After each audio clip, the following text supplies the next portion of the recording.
Hello again, whiskey friends. Thanks for joining, everybody. Today's episode is all about bourbons finished in beer barrels. For me personally, I think beer finished whiskey can get kind of funky, but just like anything in life, some people know how to do it very well. And in today's episode, we are going to highlight two of those distilleries, the first being Old Dominick and the second being New Holland. What's also exciting is that recently we got to partner with both of these distilleries and do single barrel picks as well of their bourbons and ryes, not beer finished. But either way, as of recording, keep an eye out for news on our Old Dominick pick. Should be literally dropping within weeks of recording this. And then towards the end of the summer, keep an eye out for our New Holland, which will be a walleye run malted rye. So thank you for joining today, whiskey friends. Let's kick off the show.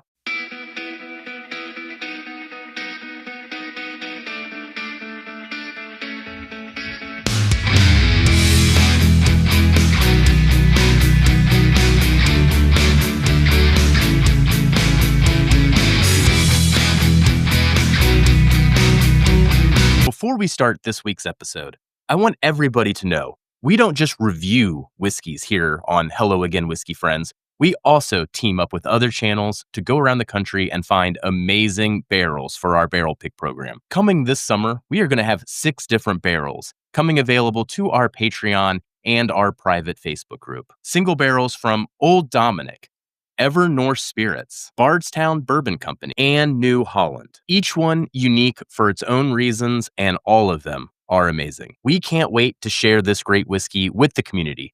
So please check out in the descriptions, link to our Patreon and private Facebook group for more details. Let's get into a review and see if this is a bottle that you should be hunting. All right. Excited to get into these whiskeys today. If you're still here, hit that like and subscribe. We'll keep doing what we can to bring new brands and things that you haven't heard of to your attention. That way you can continue to explore all the great whiskeys around the country.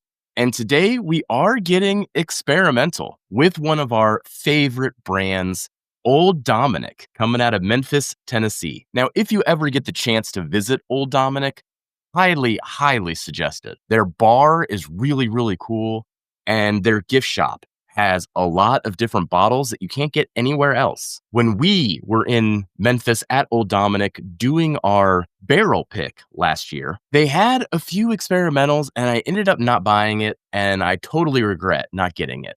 I think it was called All the Cookies. So when some whiskey friends went down there to celebrate their anniversary, they shot me a text message and asked if they could pick anything up for me. So thank you, Don and Jason, which then enables us to go through our bottle here today. So here is what the experimentals look like. They come in 375 milliliter bottles, and each of these was like $30, I think. Now, the one I'm holding is the Memento Mori, but I've actually got 3 other bottles sitting here next to me. So we'll kind of hit those in a highlight, but this is really the one that we'll go through the detailed tasting notes on. And notice here, straight bourbon finished in oak beer barrels. On the back, there's a nice write-up from the master distiller. I'll get into there in just a second.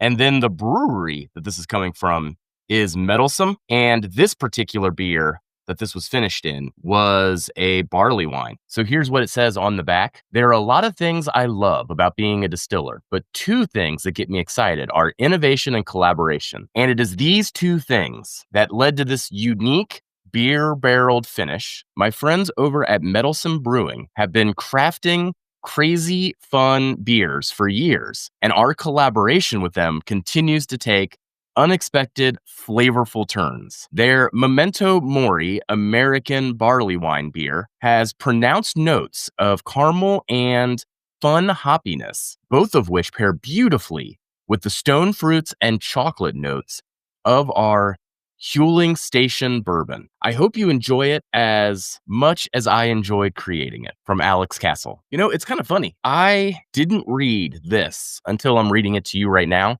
So I just learned as I was reading it to you that it's the Huling Station, which also means this is MGP. I believe that they only use that brand for those MGP source barrels. All right.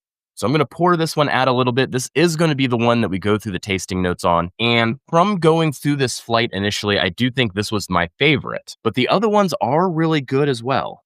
In general, beer barrel finishes are some of my most divisive, but when done well, I think they can add such an interesting experience to whiskey. So cheers, everybody, and cheers to old Dominick and everyone over there. Amazing, amazing people. We're going to go into the nose, get into the palate, and then into the finish. And then we'll get into the final score and see if this is something that you should pick up if you're ever in the Memphis area. All right, let's get into this. On the nose, it is very, very beer forward. And I would say that about all of these. The nose in particular took on a lot of characteristics from that beer barrel. But underneath that is this very nice cherry note. It's more like a cherry syrup, and then also getting a lot of caramel and soft pretzel. There's also this like layer of baking spices that's just like tight and waiting to be released, but it's held down a bit by all those other notes. Very, very fun nose, and would be especially surprising if you haven't tried many beer barrel finishes on a whiskey before. If you were blindfolded and smelling it, you just might think it's a beer. All right, let's get into the palate. Cheers, everybody. Up front, the mouthfeel is a standout characteristic on this one. Very, very viscous and oily. You can kind of see what it's doing to the glass there, but it holds on the palate for quite a while. Man, I can't wait to talk about the finish here. But up front, you get this initial sweetness. It's kind of faint. It goes around vanilla, milk chocolate, even white chocolate areas, and combined with that mouthfeel. Very, very soothing. What caught me off guard, but really it shouldn't, because if this is the Huling Station, it's a 44% rye mash bill. Wow. Does that rye spice really catch up to you if you allow it just to sit there and let those oils move and do their thing? Get spicy fast. And then that transition to mid palate, still was thinking about chocolate, but it reminded me more of like a hazelnut spread, like Nutella. And in general, I was just getting a lot of candy bar vibes. Chocolate candy bars filled with Nutella, filled with caramel, and just oozing with all of those type of flavors. The longer I sat with it too, there were some nice fruits, particularly kind of in that cherry range, starting to come through mid palate as well. But really, the main event in all of this is the finish. So I'm going to go in for another sip and let's discuss that. Cheers, everybody. On the finish, I mean, it is an all-out assault of flavors from all different angles. From the bourbon, you're going to continue to get that cherry and that chocolate that we've been talking about this entire time. The rye spice, I mean, I am still feeling the rye spice right now, a couple minutes after my last sip. I mean, the rye spice gets dialed up to like 11. It is spicy. And then the barley wine comes through and starts playing in there too. So you get all these barley wine notes. It all plays gorgeous together on the finish. And as mentioned, that mouthfeel, really, really good. I mean, I can still essentially feel the oiliness of this whiskey all over in different parts of my mouth right now. I mean, in general, you got to be into beers, I think, to appreciate this.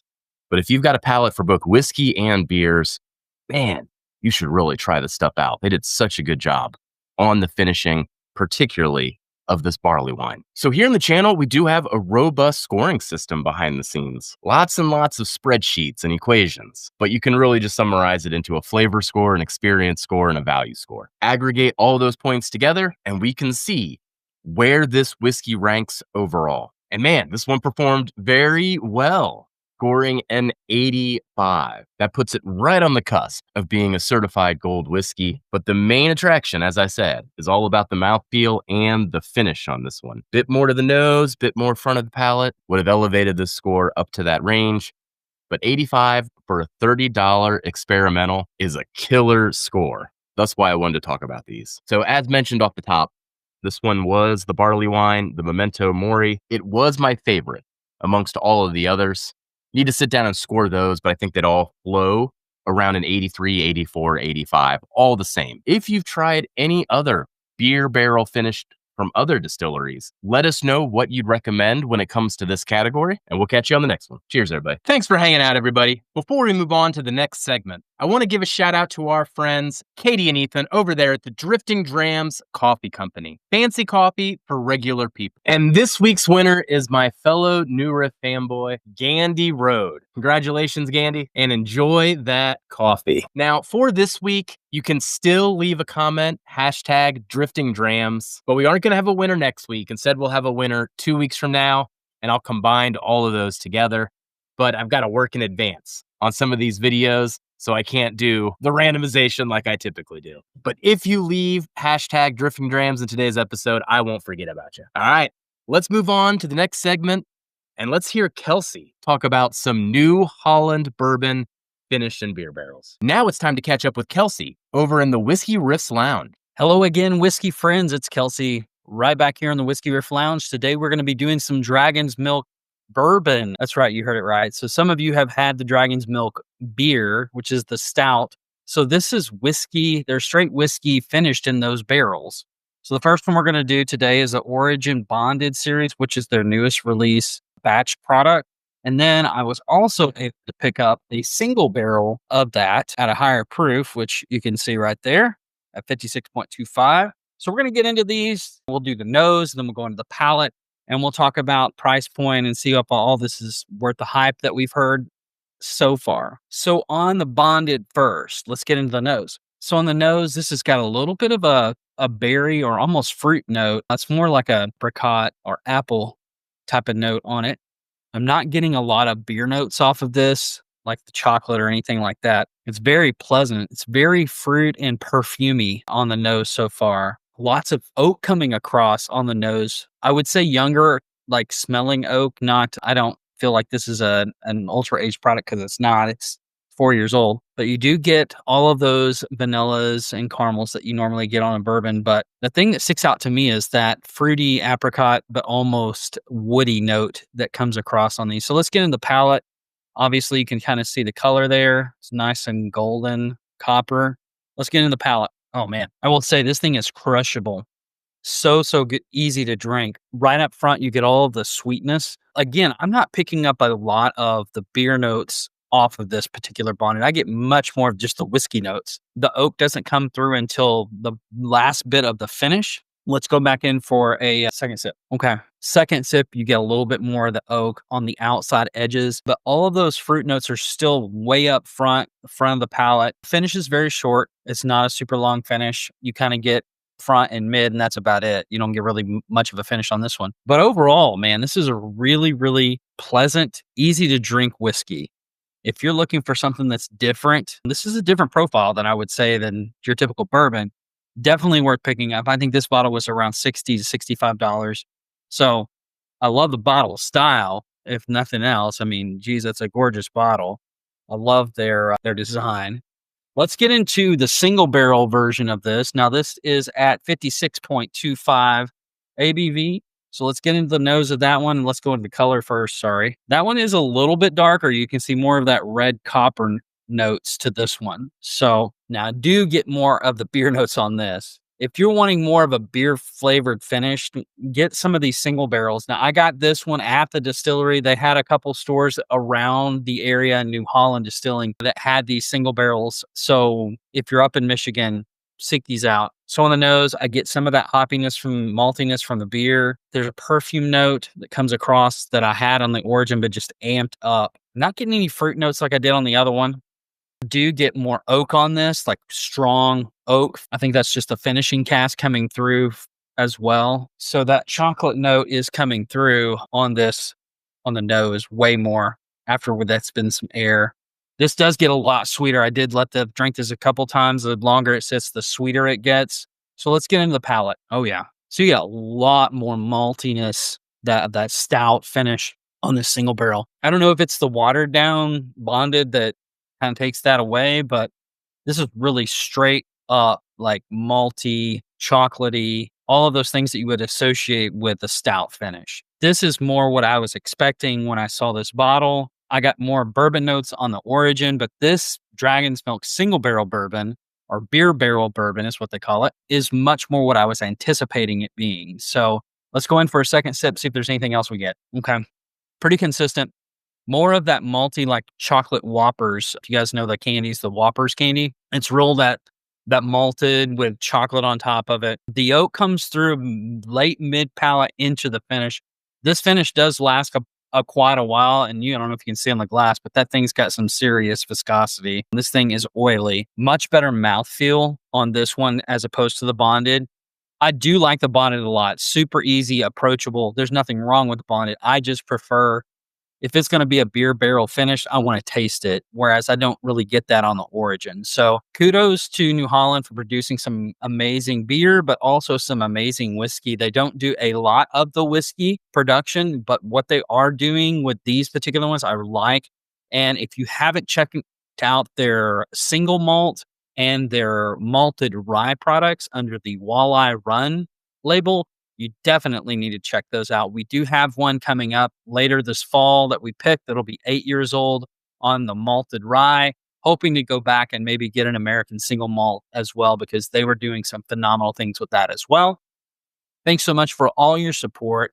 I'm glad that you guys are having a great week. We'll see you back here next time. Shout out to our Patreon family. Couldn't do this without you. Please be sure to hit that like and subscribe. And if you're interested in checking out our barrel picks, check out our Patreon and our private Facebook group in the description. And we'll catch you on the next one. Goodbye, everybody.